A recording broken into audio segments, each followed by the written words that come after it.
Hey, what up, AC Show fans? This week's episode got a really cool dude who, now that I've talked to him on the phone for an hour, I would like to call my friend, Mr. Chris FABER. I just found him on Twitter, and I was like, hey, this guy seems pretty cool. He's a diehard Canucks fan like me. Seems like he's into a lot of sports and likes music. I'm going to message him and see if he wants to be on my podcast. And he said yes. And it's been great. It was an awesome conversation. We talked a lot of Canucks stuff. We talked a lot of his background, how he grew up, and talked a bit of music, and just had a great conversation, getting to know each other a little bit. So check it out, you guys. And I'll post all his links. His podcast is the Canucks Convo podcast, and you can find his writings at canucksarmy.com. This guy's legit. They gave him a media pass to go to Canucks training camp to cover the team. So it's pretty awesome. I'm glad I got to talk with him, and I hope you guys enjoy it as well. Here it is. It's the AC Show. It's the AC Show with AC, your host. Check it out. What is up, Nanaimo? We're on the line with Mr. Chris FABER, or as they refer to him on TSN 1040, FABER in Nanaimo. That is you, right? Yeah, that is me. FABER and Nanaimo is somewhat retired, I guess. So I've since moving into creating my own podcast and working with Canucks Army, I haven't been much of the guy on the text lines anymore at 1040. Oh, really? Yeah, okay. I guess that makes sense. I did used to hear your name all the time, it feel like, on their different segments. Like, what were some of your favorites? The Hot Take Tuesday and that kind of stuff. Oh, yeah, absolutely. Well, I think pretty much that's kind of how this all actually started, with me starting to create Canucks content. And that's actually, if we want to get into it right off the bat here about the show, because the idea was, there were so many people that were texting in and calling in to these radio stations. Obviously, they have a good following and they get active listeners every single day, whether it be TSN or the new Sportsnet 650. But that was the idea behind the podcast that I wanted to create. I wanted to give a spot for those people that I think there's a lot of smart listeners and a lot of smart fans out there that, don't really have an outlet aside from something like Twitter or Facebook where they want to rant or go off on there. Right. And that's kind of the idea that I had behind my show, is the Canucks Conversation. It's as simple as that. I'm having a conversation about the Canucks with some of these people that I just meet. I tell people all the time, my DMs are open. If you want to come on the show, hit me up on Twitter. And that's the idea, because it's been a lot of fun the way that I've created the show, getting to meet all these people and hear these people. It started off with, that was the exact idea, which is funny, Andrew, because hearing these people text in, I heard a lot of the same people. I heard Josh the Zamboni guy was the guy that I wanted to talk to. And I think he was one of the first guys I actually ever had on the show, because he was, guys like that were the type of people that I wanted to hear. And I wanted to hear them have more of an expanded conversation than just a little text that they send into a TSN radio station. Yeah, I see that, because it is cool when you get something read on TSN 1040 or any station like that. But then, you don't really get a chance to elaborate or back yourself up or get into an argument or just a healthy conversation with someone about it. So it's cool that you've created this space where those kind of guys can now come and find you and really have a little debate about some things, right? Yeah, absolutely. That's almost what started it with me. I remember calling in one time to a pregame show and mentioning a line combination, and they just cut me off. And then I'm listening to the radio, and they're ripping on me for the next 2 minutes about how that was a stupid idea. And I'm just like, well, if you would have given me a chance to make my point, maybe we could have had a discussion about it. And that's kind of what drew me to do the show. And that's the cool part about giving a spot for these people to have their voices heard, I think is really cool about the podcast. And that was kind of the goal at the start. And then it's kind of just evolved into what it is right now, featuring media members every 5 episodes and having players in the organization come on, prospects all draft season. It's a lot of fun, and to see what it's come, and just to see the growth in the last 3 months is just amazing. That's cool. Yeah. So we're going to get into a lot of your writing and talk about the podcast, definitely some more. But I wanted to start with a bit of backstory, because I don't know you at all. I just just randomly started seeing your tweets because I started firing up Twitter a bit over the past couple of years. And I just saw, and I heard your name on 1040 sometimes. And just, I guess, a few mutual kind of friends. So, but yeah, where did you grow up on the island? Is that kind of born and raised out there, or did you move out there?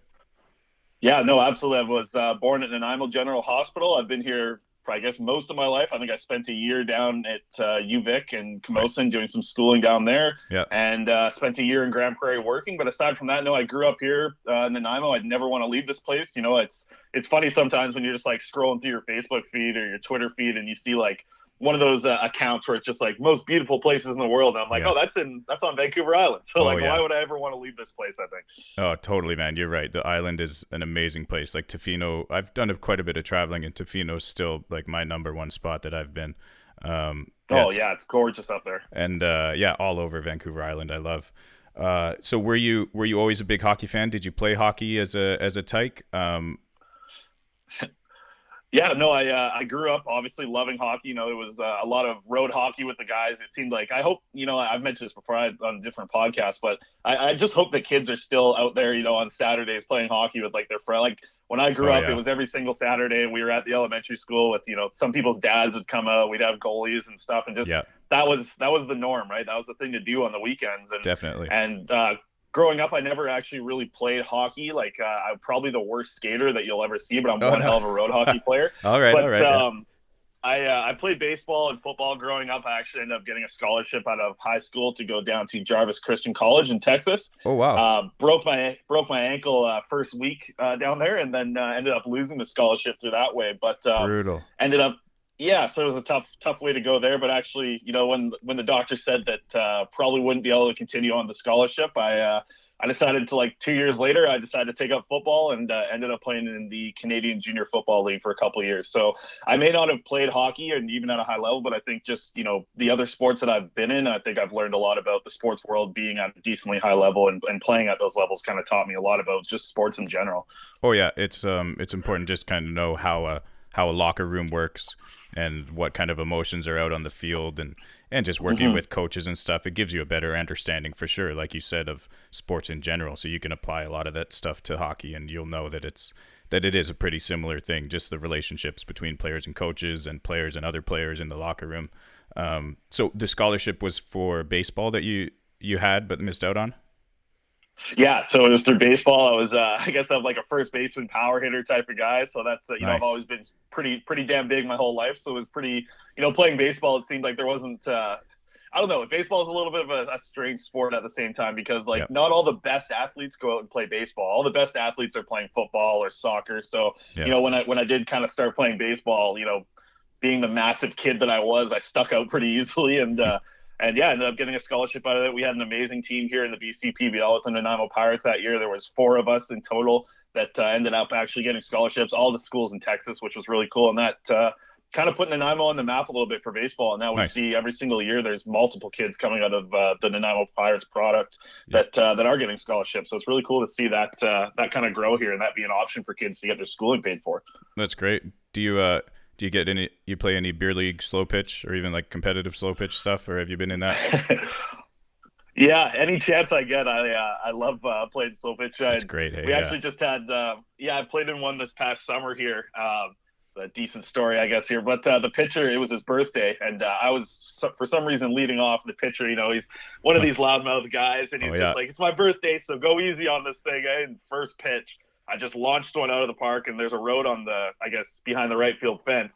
Ball goes and hits a windshield, and it happened to be the pitcher who it was his birthday that day. It was his windshield as well. And he just walks off the field, and the game was kind of delayed for a little bit as I'm kind of trotting around the bases. I'm like, I kind of feel like an asshole here, but you know, it was kind of fun at the end. It's a decent story. Oh man, I got one kind of like that. That sucks. You probably should have just hit it up the middle at him. He probably would have been happier with that. Yeah, no doubt. When I was playing, this was probably back when I was like 19 or something, and I grew up in Agassiz. Do you know Agassiz, way out in the Fraser Valley? Yep, I do know the area a little bit. Yeah, kind of by Harrison Hot Springs. So we had a little baseball park there too, with 3 diamonds, but pretty short fences and stuff. And so we would always go out and start launching balls over the fence and have like home run derbies. And pretty much we were young and dumb and like trying to hit the cars that would park close enough to be hit, because you're like, well, why would you park there? And I launched one and finally got a windshield and cracked it pretty good. And the owner came over. He was pissed. And I knew him because Agassiz is a small town. But he came over and he was giving me the gears, and so I had to pay his deductible. But such a good guy, man. I went in to give him the money because I was like, okay, I'm really sorry. It was a dumb thing. Here's the deductible, and he said, go donate it to this charity. I don't need it, but thanks for coming in. So that was pretty cool of him.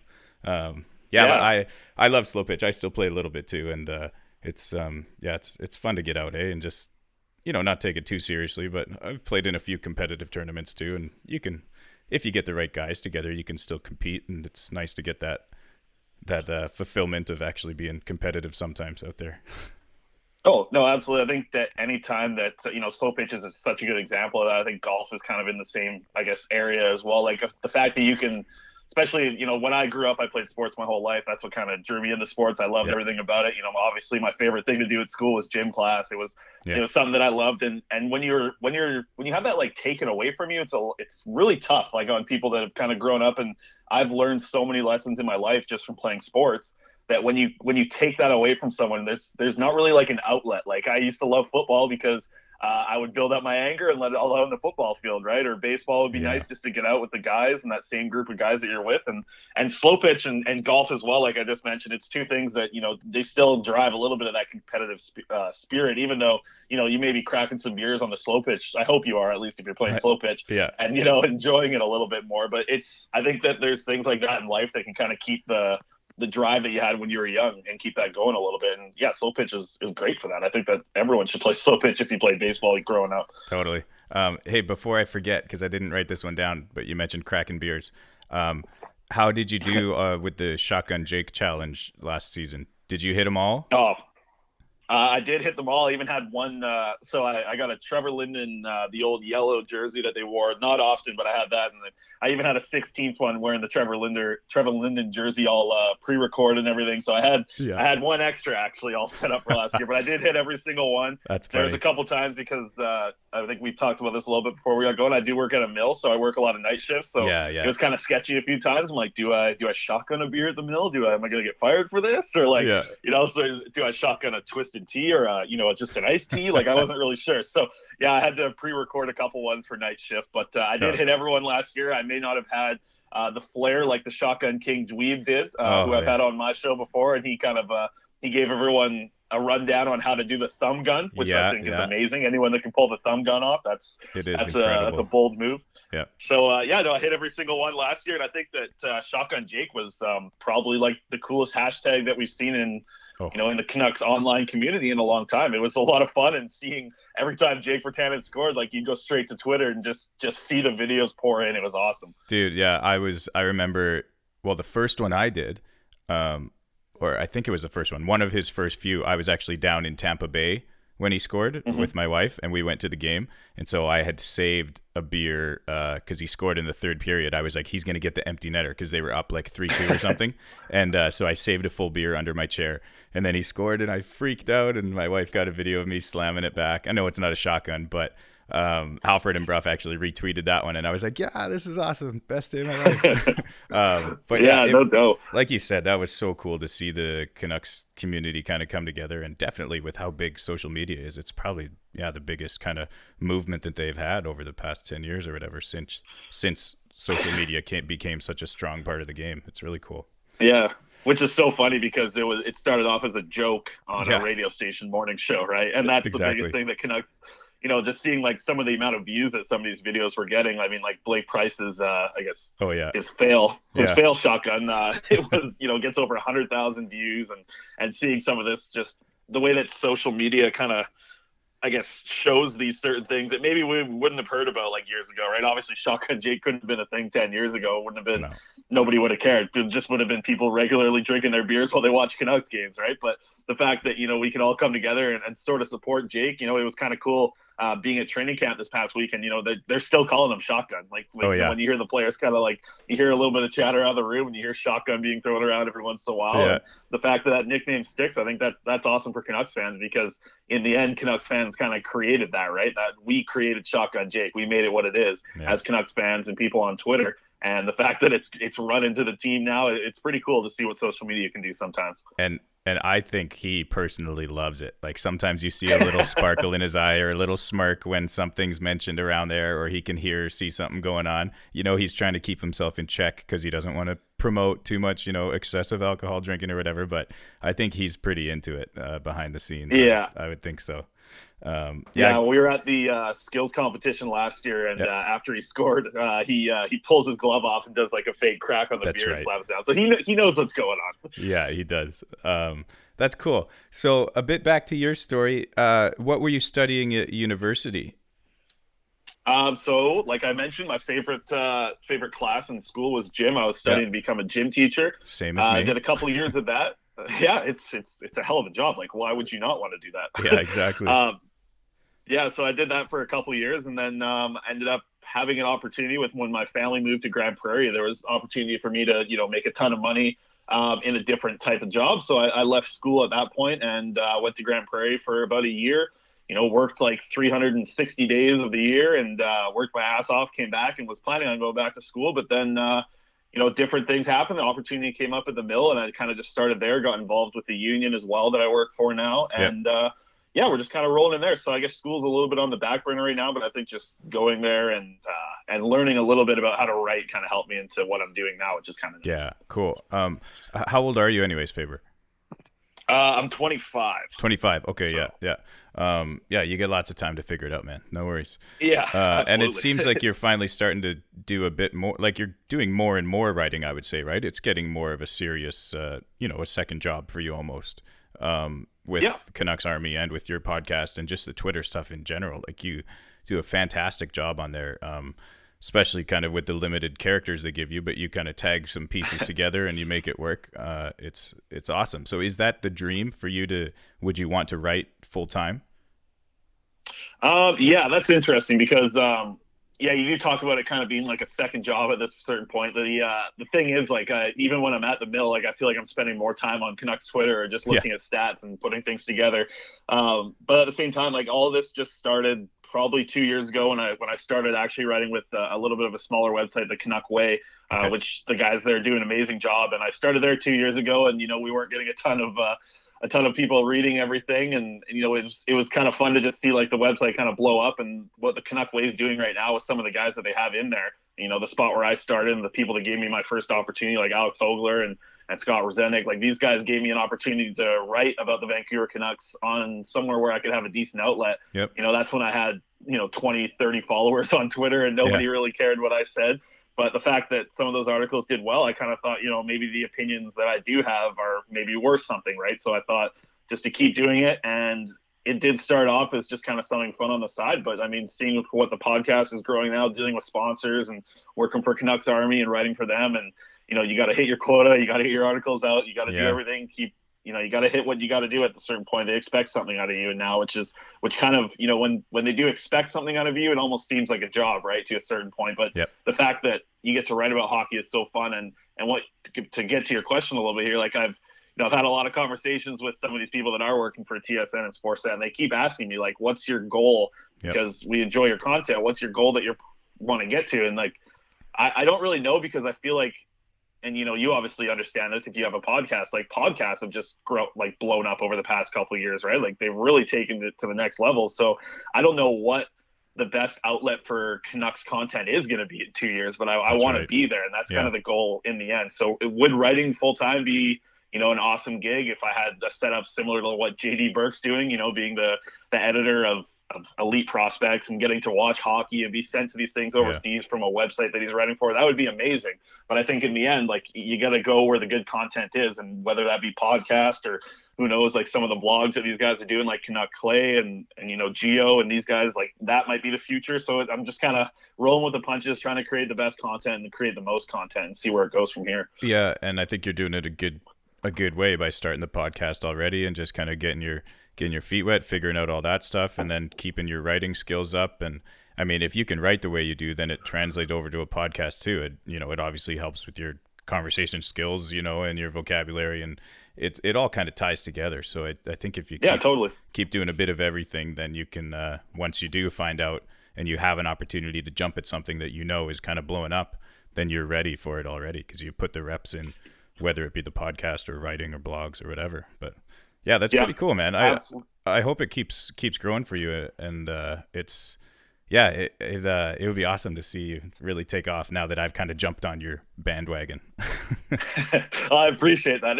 It's kind of interesting too. Like sometimes, and when I was just at training camp this past week, I did hear it from a lot of people. Like, try to, hearing from media folks say that don't cover the game like a fan, I guess is what I heard a lot of this weekend, and I don't agree with that. I think that like there is a certain spot for people to cover the game as a fan. Like, I want the Canucks to win. I want the Canucks to be in the playoffs. I want them to win the Stanley Cup. Like, ever since I've been alive and been a fan of this Canucks team, there's nothing more that I've wanted in sports than to see the Canucks have the Stanley Cup and win the Stanley Cup. Like, that's what I want. I want that so bad. And that I don't think, people that I've talked to that work for media say, oh, that'll fade. But like, I don't want that to fade. I want to be the guy that covers the Canucks as like a fan, but also can give, unbiased coverage as well. And that's what I've kind of aimed for my whole life, or I guess like my whole podcasting career here and writing career. Like, I want to deliver what I would like to read as a fan to the fans. And that's kind of the goal in the end. And I think that's somewhat of what this could evolve to in a couple of years. Like maybe that's the goal in the end, is to be the fan that is doing the most reporting on the team. Like, that's the goal in the end, I guess, if you had to make one, I think. Yeah. And that kind of ties into something I was going to ask, because, you're becoming more than just a fan when you start, working at this stuff like what you're doing. But it sounds like you have a good handle on it, because I was going to ask, are you worried that you might start taking the work side of it too seriously, and then it'll become more of a job than actually a fun experience of watching the hockey, and when you're watching and you think, oh, now I have to write this many words about it afterwards.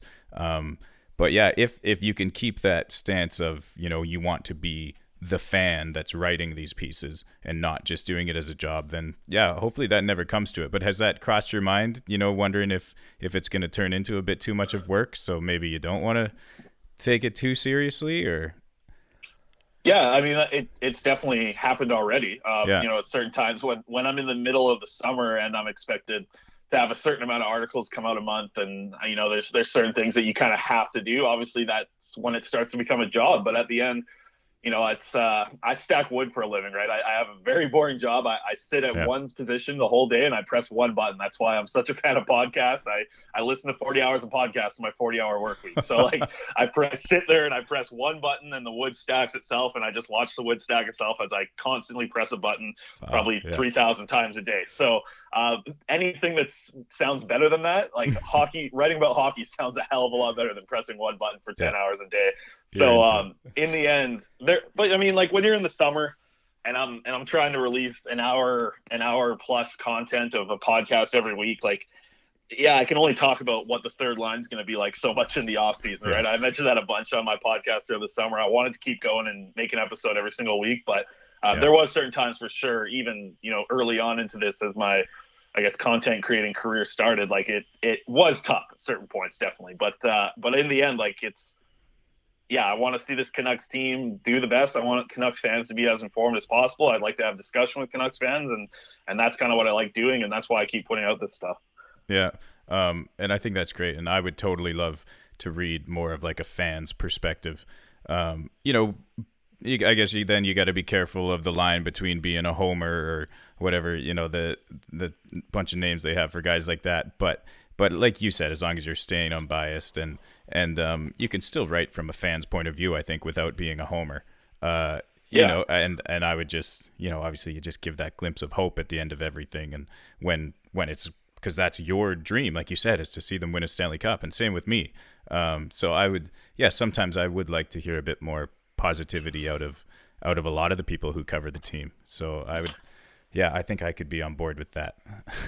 Yeah, it's tough too, because when you're trying to be, when you do preach so much positivity about the Canucks and you try to be critical at the same time, like when you're critical, it's immediately taken as negative, right? And that's the tough part. Like, there are things about this Vancouver Canucks team that we obviously have to be critical of. Obviously, Jim Benning has done a ton of mistakes since he's become the GM, but at the same time, he's made a lot of good moves, and that you have to report both sides. That's the thing, and you can't just be preaching like a crazy fan that just loves this team. If you want to create content, you want to do this as a job, I think you need to understand both ends of the spectrum, and you need to give the yin with the yang. You can't just tell every single positive thing you do. That would be that would be one hell of an annoying website. You'd think the Canucks are winning the Stanley Cup every year if it was just putting out positive articles. You have to be critical at a certain point.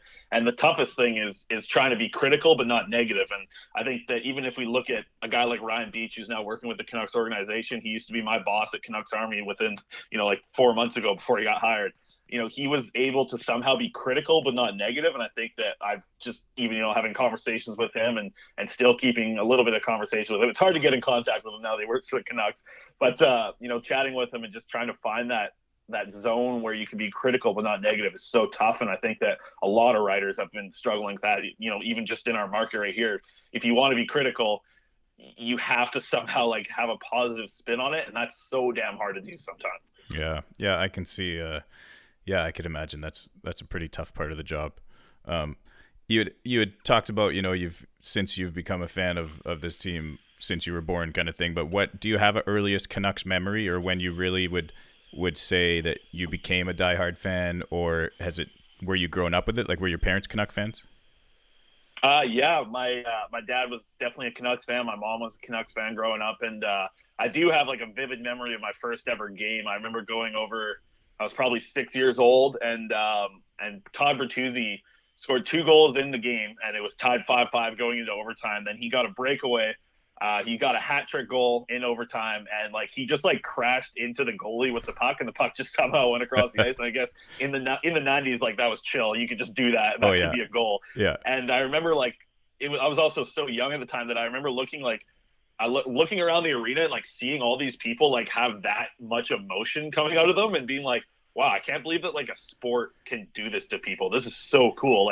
And I think after that, I was absolutely hooked. I remember getting a Todd Bertuzzi jersey the next day, and it was just, from there on, I was hooked, like I said. That's pretty cool. Yeah.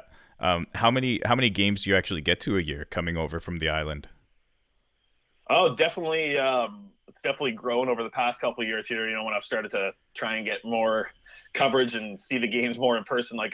I haven't missed a game in multiple years on TV or watching it, but probably, last year I probably got to about 10, and then just a couple of other events as well when I get over for those things. I went to the draft this year, nice, training camp obviously this past weekend, and some of the skills competitions. But yeah, I'd say about 10 games, so about a quarter of the home games. So that's not bad for a guy from the island.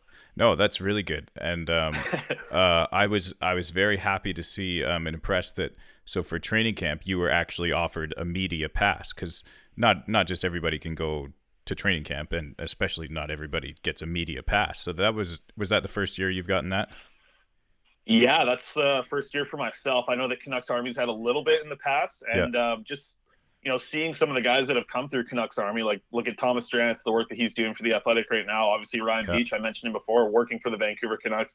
Some of these guys from Canucks Army was, the fact that they've kind of laid the groundwork for us to continue off of this great work, and then given an opportunity for myself and Corey Hergott from Canucks Army to go this past weekend. It's because of those guys that came before us and made Canucks Army what it is. Yeah. And it's something that I've talked about before. The Canucks Army, we're not exactly what we were, a few years ago. I think it's a lot of different groups of people. It's almost, we're almost in a rebuild as well, and trying to find what our writers are good at and try and promote that a little bit more, because Canucks Army in the past has been so amazing in creating, advanced statistics and making that be open to the public and be able to understand it for the public.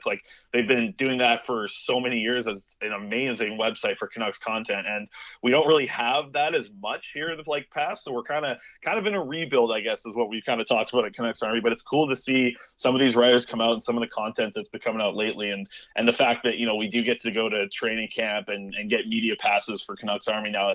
It's all from the guys before us that made this happen and did all that amazing work, and to be able to get that from Canucks Army, I just appreciate that a ton. I appreciate the guys that came before me a ton, and the work that they put in to get us to this point. Yeah, that is pretty cool. Yeah. So what was your biggest takeaway from training camp, from that whole experience? Whether it be as a writer or as the team, getting closer to the team like that and actually seeing the hockey. What were some of the eye-opening experiences you really had? Well, all of the Vancouver's big media reporters are really short. They're all none of them are over 6 foot. But yeah. No, this is probably some of them are. But That's funny. actually getting a chance to just to have a conversation one-on-one. I found like a huge learning experience just going from my first one-on-one. Like I talked to Nikolai Goldobin on the first day for about 6 minutes, and it was strange to like see the other reporters and the way that they helped me out this past weekend. Like, Patrick Johnson, Thomas Drance, Harman Dial, these guys, like they kind of like watched me do my first couple of one-on-ones, and they said like, like loosen up. Like you don't have to like use every single clip here that you're asking questions. Like have a conversation with the dude. Like this is another guy, right? Like this is, when the way that I looked at it for so long was like, this is a Canucks player. This is an athlete, right? Like at the same time, they're just a guy. So I think that I learned a lot just being able to just sit down and have a conversation with the player. Like I think you can learn a lot just, not having to focus 100% on the ice or what they did in the off season. I learned that after day one, and big shout out to guys like Drancer and Harm and PJ. Like those guys helped me out big time. And without them, I would have been absolutely lost this weekend. So it was cool to see the behind the scenes and just to see like Elias Pettersson, comes off the ice of practice and signs autographs for an hour. Like the crowd that was there waiting for him was just ridiculous. Like I saw people getting like New Jersey Devils jerseys get signed and like random things. He signed a baby at one point during the weekend. Like, and then like we asked him that in the scrum. We're like, is that the first baby you ever signed? He's like, oh no, I signed babies in Sweden all the time. So it was like no big deal to him or something. And then even seeing Quinn Hughes, after he did his media scrum with us, I watched him kind of walk off to the side, and there was just this group of kids, probably, a dozen kids standing behind there. They're all in Canucks jerseys, and like they're just jumping up and down, like buzzing, and they're like Quinn, freaking out. He hung out with those kids for like 30 minutes, and just to see what, like, and then Elias talked about it, like the small amount of effort they have to put in to make these kids' day is ridiculous. Like they don't have to take very much out of their day at all, but that makes that kid's like week. That makes that kid's month. That makes his whole season, right? Like he met Petey at the start of the year. He's going to be a Canucks fan for this whole season. Every time Pettersson scores a goal, that kid's going to be going nuts because he got to meet him. He got to sign him. Like, I don't know, that baby doesn't even know, but like he got signed by Elias Pettersson. He's going to be a Pettersson fan for the rest of his life now. Yeah, that is pretty cool. So I guess, just those actual like close encounters with the players, that would be pretty awesome to see. And like you said, because they are just people, but there's still something about it, right? I'm sure you had the butterflies and you were kind of fanboying a little bit as well, which I think will take a little while to get over still, but it's I think my first couple questions, like I had like questions prepared, and then I kind of just put the words out in the wrong order. So like they kind of got the question, but I just jumbled up the words my first couple times. But after a little bit, it was more comfortable, and then I got to talk to Cole Lynn for 12 or 15 minutes or so, and that's a guy that I've interviewed multiple times before. So it's kind of once I got to Cole Lynn, it was just kind of like, it's like good. I've talked to this guy a bunch before. It was great to chat with some of these players. Just getting the one-on-ones was awesome, and just seeing how everything works, right? Like how a scrum works. Like, do I, being the new guy, do I get to scream out the first question? Hell no, I don't. Like Jeff Patterson and IMAC are going to be the ones doing that. Yeah. But it was just cool to see the process, and I think that it was such a learning experience for myself. And I thank the Canucks and Canucks Army for that as well. Yeah, very cool. Just a quick break from the hockey talk. So I'm a musician. I don't know if you knew that. I play music full time, so music's a big part of my life. And what kind of music are you into, first of all? Oh man, really everything. I'm the guy at the party whose Bluetooth phone is plugged in and playing music the whole time. I guess like it's probably not the greatest taste of music. Like I'm very into music that's great at parties. So I got you. I like a lot of the hit music, a lot of rock and roll that I enjoy. Arkells are one of my favorite bands. I've seen them multiple times. This new Post Malone album that came out, I'm a huge fan of that. But a little bit of everything. Like I'll mess with country if it's not terrible, but I won't listen to 3 country songs in a row. That's like a rule on my phone. So if it shuffles 3 in a row, I got to delete some country music. I think a little bit of everything. Man. So if I were to put you on the spot, and I always tell the people you have to pretend like I have a gun to your head. So you have to give me one answer. You can't say, I've got 2 or 3 or 4. You just have to at least say something. It's about your favorite song of all time. So thinking if I had a gun to your head, and even if tomorrow you're like, that's not really my favorite song of all time, that's fine. But I just want to know one that would be like in your category of favorite song of all time. What would it be? Favorite song of all time. Yeah. So I'm going to go with the song that I've probably played the most in my whole life. Gotcha. And I've talked about this actually when somebody's asked me this question before, and I've mentioned that, sometimes a song, just the memories that go with it are what makes it your favorite song. Exactly. And for me, in the year that I was graduating, and obviously we did a lot of parties out of high school that year, a lot of good times. But "Whatever You Like" by T.I. was one of my favorite songs growing Oh up. I yeah. remember hearing that from the Paper Trail album. Yeah, that's a hell of a song, and I think I've probably heard that. I was probably obsessed with that a little bit too much back when it did come out. But I think at this point, that the obsession's died down a little bit. When it comes through on shuffle, I'm always excited to hear a little bit of Ti. Yeah, totally. Yeah, and like you said, the nostalgia that comes with songs, that's one of my favorite parts of music. Yeah, I can kind of in the genre you were putting out there about how you're always out partying and stuff, and that was your favorite tune. Mine would be a super cliche one of the Black Eyed Peas.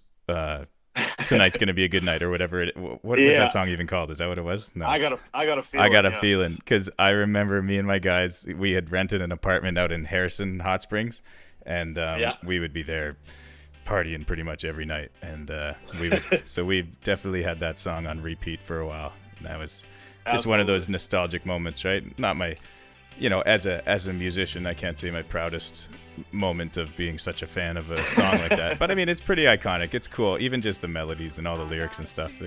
You can find something in any song that's respectable, I think. You know what I mean? Yeah, absolutely. In that final year, I guess my grade 12, my mom actually moved out of the house. So I was a grade 12 student with a house to itself. So there was a lot of parties in that house. There was one time, so this is back when CDs were a thing, right? So I had one CD, and I had 14 songs in that CD, and they were all Party Rock Anthem by LMFAO.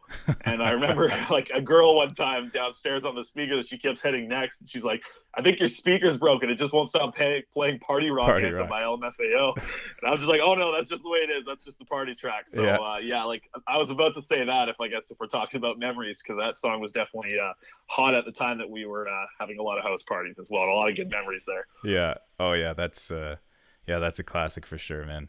I heard that song came on at training camp. Like, it was playing, I guess, during the practice or something. I look over to my right and I see Jeff Patterson, and he was vibing. Like, I guess he's a big LMFAO guy. Yeah. That's funny. So what do you think about Canucks skate out song then? Is it cool by you and nostalgic now, so it gets those emotions flowing, or are you looking for a change? I think the Canucks skate out song right now is one of the worst. I don't know if they're going to have it this year, but last year it was terrible. That song, whatever they had last year, was horrible. Oh yeah, that's right, because it was not the U2 one anymore.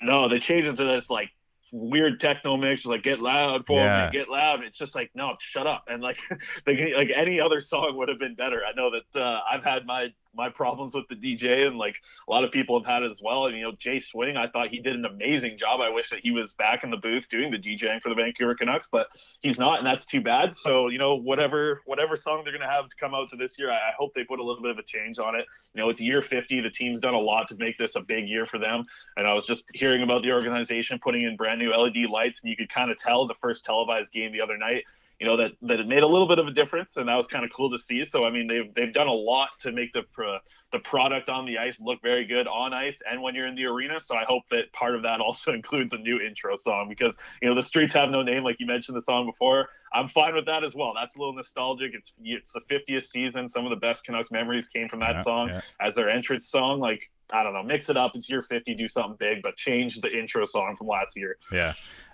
There was one, and I can't think of the name of it right now, but when I heard it on the Fox, I was like, the Canucks have to use this song for its skate out tune. I thought it was great, and I think it is by the Arkells. I know they're from Ontario, but at least they're Canadian or whatever. I'll keep thinking of it as we're talking here and see if I can remember which one I think it was, because I think you'll appreciate it too. You said you're a big fan of theirs, right? Yeah, absolutely. I think I've seen them. I remember seeing them at a little club, like, I don't know how many years ago now. It was a little club in Victoria when I was going to school down there. And then 5 years later, they were playing the Parliament building on Canada Day. So that was just really cool to see the growth in them. And yeah, I've loved them.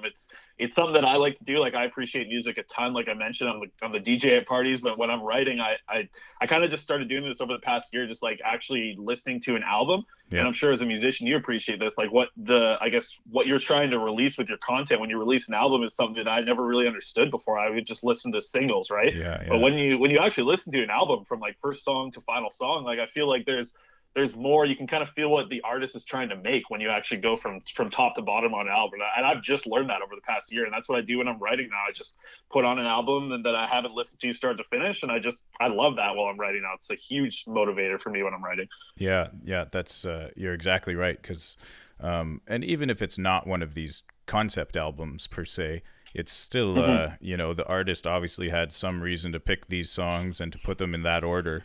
So there's a reason to all of it for sure. So if you listen all the way through like that, then you start to understand a bit more, even if it's not the music making sense, but you understand a bit more about the artist as, who they are and maybe why you think they would want to show you these songs in this order, or why even these specific songs. You're exactly right that you start understanding a bit more about the band and the songs themselves. It's really cool. Yeah, I've only recently started doing that too, listening to front to back. Because it takes a bit of time, right? It's tough to do in one sitting. But on the drives, because I travel around a lot too. So if it's not podcasts, then I'm starting to get into putting full albums on too. But yeah, it's I love it, man. Music and hockey, that's pretty much my life. Well, any sports. You're living a good life. That's a good combo, actually. Yeah, any sports I'm pretty big into. So you said you're big baseball and football guy. Are those like 2 and 3 for you after hockey, or? Yeah, baseball's a distant one down the line because baseball's so goddamn boring to watch on TV. I don't know how people do it. Yeah. But football, obviously, when Sundays come around, it's we're posted at the TV. We're watching football all day long. But hockey is 1, hockey is 2, hockey is 3, and then football's 4. So it's a lot of hockey now. I know that I played those sports growing up, but that also probably has something to do with me being like 6'4", 300 pounds. Like that's probably why I played football and baseball at the same time. Yeah. Because it was a lot easier with the size that I had. So I did enjoy those sports. I love watching them still. But hockey is the thing now. Hockey's 1, 2, and 3. Yeah, and for me, like around because I've always been diehard Canucks fan and almost like struggled to find other diehard fans around me. So I always deal with the naysayers or the kind of just the fair weather fans or whatever. And but then when I finally started getting back on Twitter and listening to like 1040 and stuff again, and I'm like, this is so cool. There are a lot of diehard fans out there. And I'm sure this is, like you said, this is where your podcast and your writing all kind of stems from, is that there are a ton of people out there who love the Canucks and who love hockey and, just want to talk about it or watch it or play it on PlayStation or go outside and play hockey all day, every day.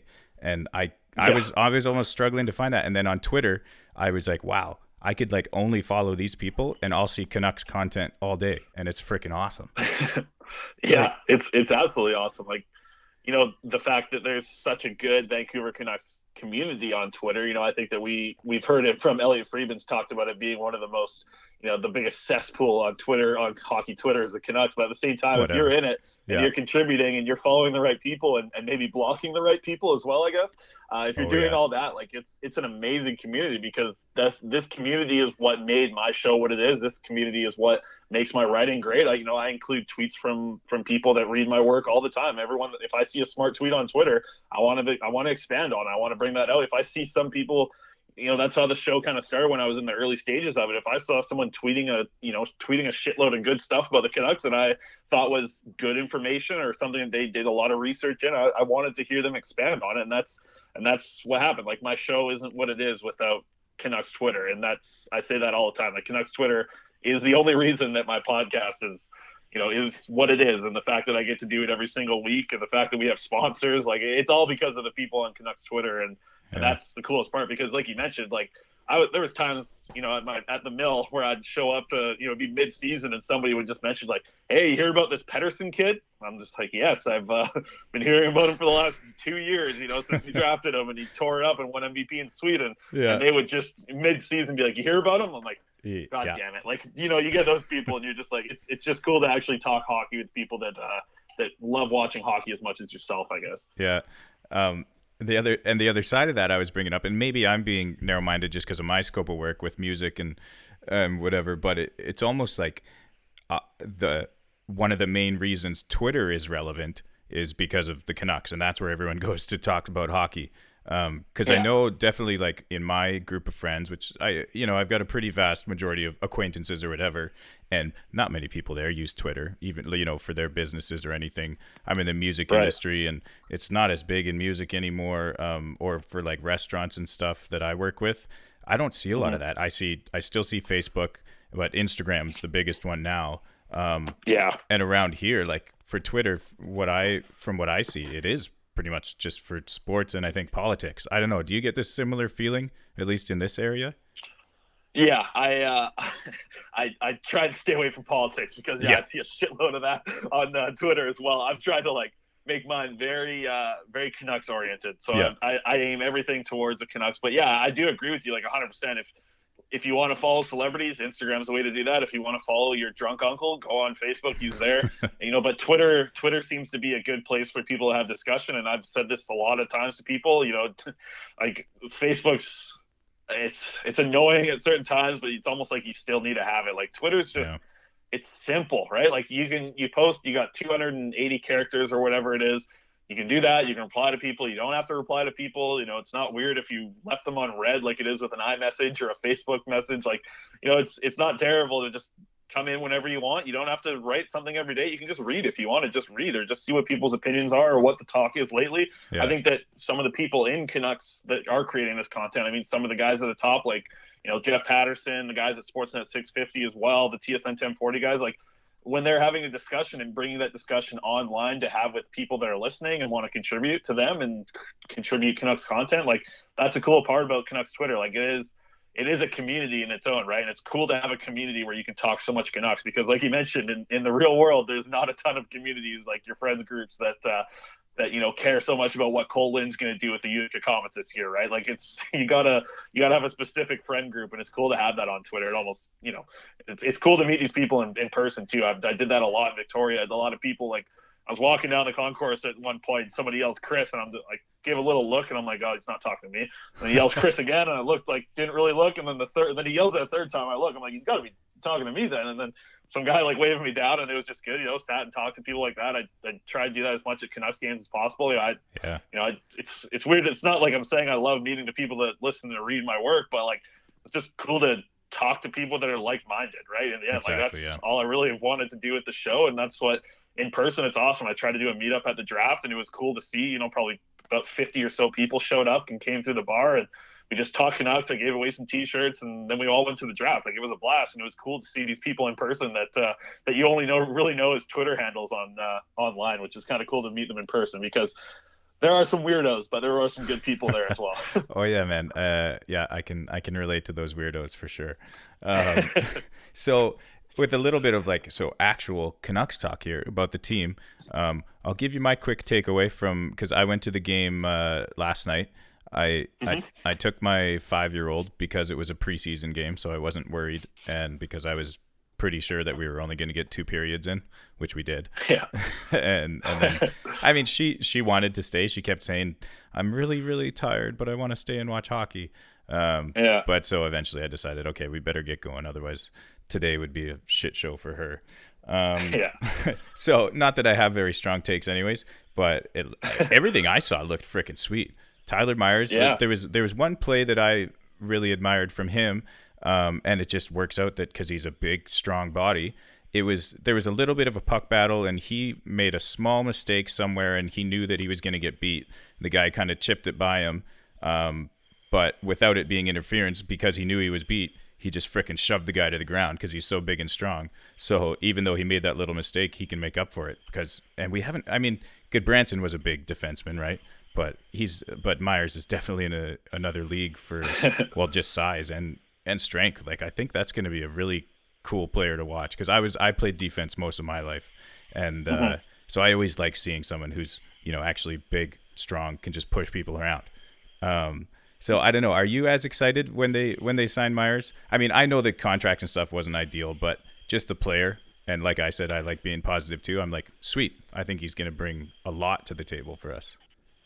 Yeah, if you want to be positive about Tyler Myers, it's pretty easy. I mean, seeing what he brought to the ice and seeing him move the puck up yesterday, I know there was a play where the Edmonton player Malone kind of ran into Demko a little bit, and you could just see it pissed Myers off. Like, he was cross-checking that Malone player.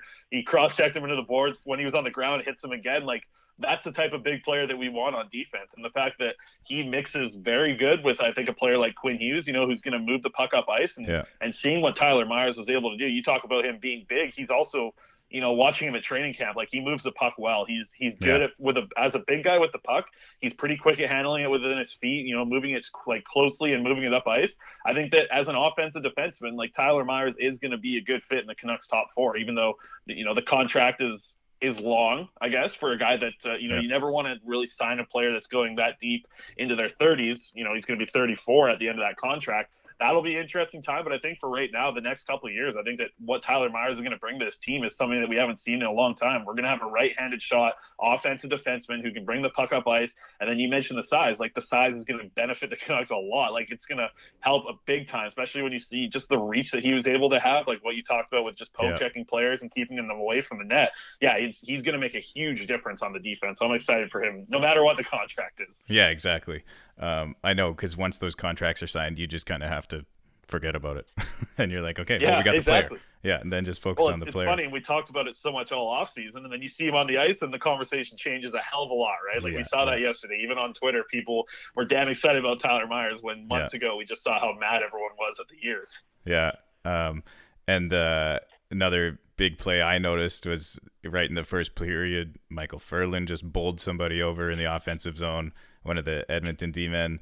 I'm excited about him. Pettersson was doing all his normal stuff. He said he didn't have a great game.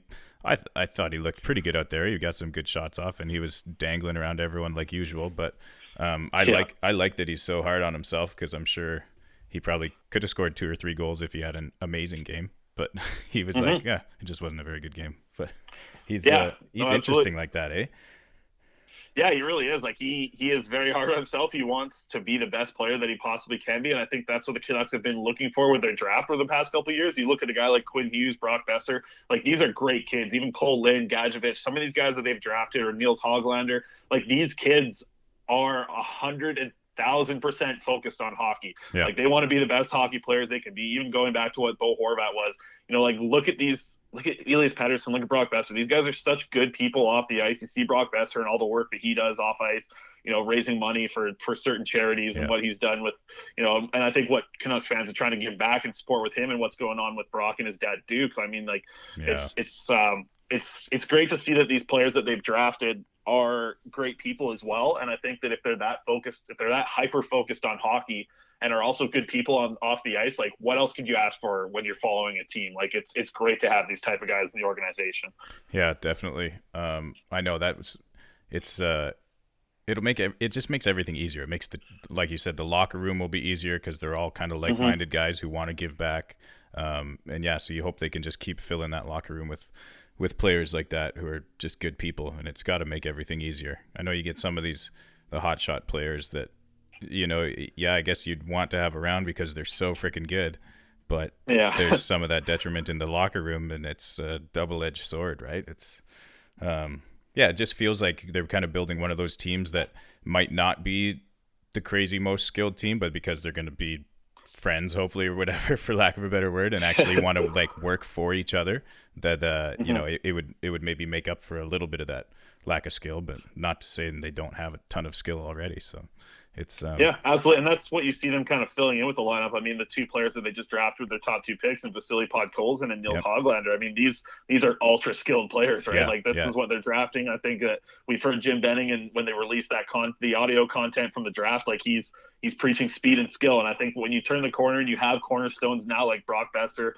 Bo Horvat, Elias Pettersson, Quinn Hughes, even some of these other younger players coming up through the organization, like, you have the 4 cornerstones here. You need to just build on top of that. Yeah. And whether that be ultra skilled or guys that fit into the mantra of the team already, like, you're going to build a very good team here in the future. And I don't think the Canucks are too far away, even though they've made a lot of contract mistakes over the past few years.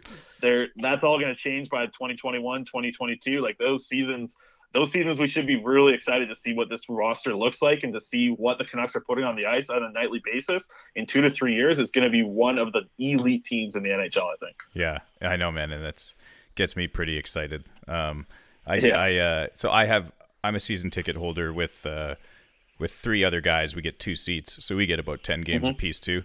I can't afford to go to all of them. I go to a handful every season, but I'm really loving it, man. And I feel like my fandom is just growing and growing every year. And it's I think it's because it's also some of that anxiety that we don't have a frickin' Stanley Cup yet. And I'm like, it's gotta be coming. It's gotta be coming. Yeah. Absolutely, man. It has to. Before we move on, when your daughter goes and watches the game at the age she at, does she know, like, does she have a favorite player or anything yet? She likes Bo Horvat because I told her to, and we had a cat, and we were trying to think of a name, and I wanted to name him Bo Horcat, and so. I see what you did there. Yeah, I see that. So they decided on Bowie. They wanted to name it Bowie after, well, my wife wanted Bowie after David Bowie. And I was like, well, we can name him Bowie and I'll just call him Bo. So it worked out. And so they obviously got really attached to that name. So they really like Bo Horvat. And we even got they have a bobblehead, I guess, which is Gus and Bo Horvat, his dog, obviously. Yeah. So we got that bobblehead last night to add to the collection. That's awesome. But then also her teacher for grade 1 is Madame Roussel, and so I told her that she has the same last name as one of the Canucks players, but he won't be playing tonight, so she was kind of upset. Yeah. But so maybe he'll be one of her favorites. She did pretty well. She was watching it, and of course when the Go Canucks Go chant starts out, she gets right into that, and she's dancing around for the camera and stuff. When the actual hockey's being played, I think it's tough because it's so quiet. Like there's no play-by-play like there is on TV. Keeps you a bit more engaged when you're that young, but so I think her mind just starts going crazy with all these people around her, and so yeah, she doesn't really follow the game that much yet, but she still enjoyed herself, that's for sure.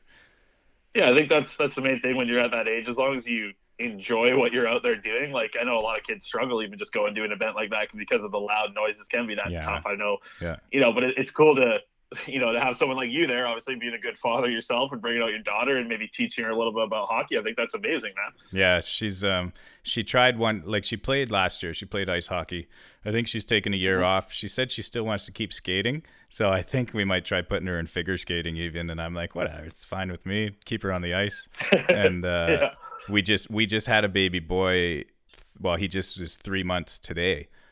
So congrats. I got my boy now anyway, so he'll be playing hockey. She can do the figure skating if she wants. But yeah, that's awesome. Yeah, it's this has been a pleasure, man. I think we're gonna kind of wrap up. I really appreciate you taking the time to do this. And like I said, it's awesome that we can reach out and get to know each other a little bit over the phone, and like you said, like-minded people. And I'm really enjoying following everything you're doing on Twitter, and plug the rest of it one more time for us. Your podcast is the podcast you can find at Canucks Convo on Twitter. You can find it on all the podcast apps. Just search up honestly, if you look up Canucks, it'll pop up as one of the top ones, I think. Awesome. Canucks Conversation. But at the same time, if you want to follow me on Twitter, you can follow me at ChrisFaber39. And like you mentioned, I don't mind having a conversation with anybody. My DMs are always open. If somebody wants to message me about anything, hit me up. We can talk Canucks. If you have an idea, if you want to come on the show, that's the idea, right? It's to have a conversation about the Canucks, and I don't know 100 people that want to do that. So I need people to keep messaging me on Twitter and keep the show going, because without Canucks Twitter, I'm nothing. I've heard a little bit of your show when you're talking just one person talking to a mic, and I've tried that. I cannot do that. So congratulations to you being able to do a solo podcast at certain times, because that is something that I cannot do. So you can follow me at ChrisFaber39 and find my writing work at CanucksArmy.com. Right on, man. Well, I really appreciate it again, and I hope you have a great week, whatever you're doing, and getting ready for the start of the season. I hope the writing flows out of you very easily for your next few articles, and I really look forward to keeping in touch and watching your career grow, and hopefully see you at a few Canucks games, maybe even this season. We'll try and line one up. Yeah, absolutely. Thanks a lot, Andrew. I appreciate you having me on the show here, and continued success with your podcast, man. Okay, buddy. Yeah, take care. We'll talk to you again soon. Talk to you later. Okay, bye. So there you go, you guys. Faber in Nanaimo, diehard Canucks fan, incredibly gifted writer. Make sure you check out his stuff. I'll post all those links in the details of this episode. And thanks for tuning in. Until next week, take care. And if anybody wants to sponsor me, send me a message. It would help keep this thing going. I think this is episode 36. And I said by the end of 52, I need someone to help kick in a few bucks for some excellent advertising space right here. Really call it the AC Show. It's the AC Show. It's the AC Show with AC, your host. Check it out.